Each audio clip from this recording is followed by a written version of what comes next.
ফ্রান্সের রাজধানী প্যারিসের রাস্তায় ঝালমুড়ি বিক্রি করছেন বাংলাদেশের সেলিম। তার আয় শুনলেও চোখ কপালে উঠবে যে কারো। ফ্রান্সের রাস্তায় ঝালমুড়ি বিক্রি করেই তিনি প্যারিসে থাকছেন সচ্ছলভাবে।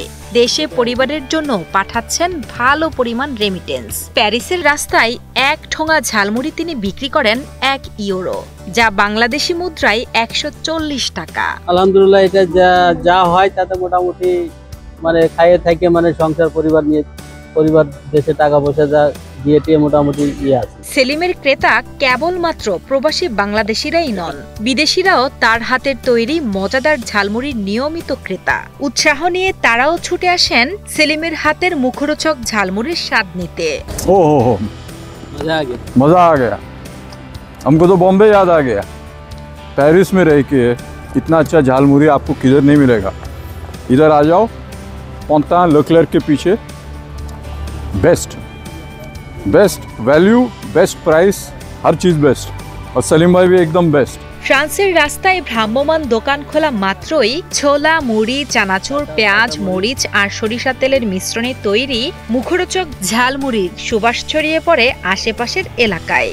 বাঙালির প্রিয় এই মশলাদার খাবারের স্বাদে মুগ্ধ প্যারিসের পথচারীরাও। ফ্রান্সে বসে দেশের ঐতিহ্যবাহী খাবারের স্বাদ নিতে পেরে বেশ খুশি প্রবাসী বাংলাদেশিরা। আমি এখানে প্রতিদিনই ঝালমুড়ি খেতে আসি। শুধু আমি না, এই দেশের অনেক লোক আসে।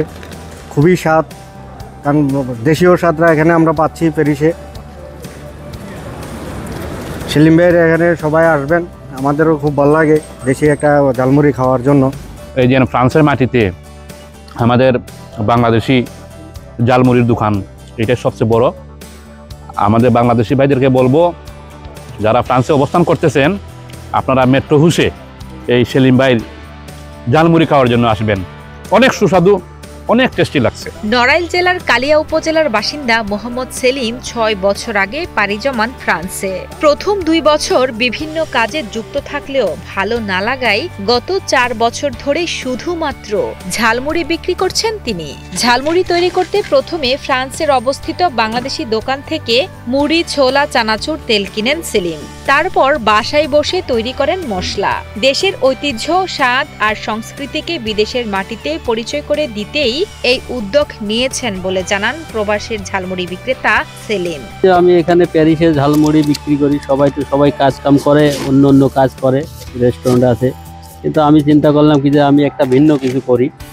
তা আমি এইটা এইটাই নিয়েছি পছন্দ করে, যে এখানে বাংলাদেশিরা যে কমিটি আছে, অনেক বাংলাদেশি ভাই আছে আমাদের এখানে। আমি চিন্তা করলাম যে তাহলে আমি ঝালমুড়ি বিক্রি করি।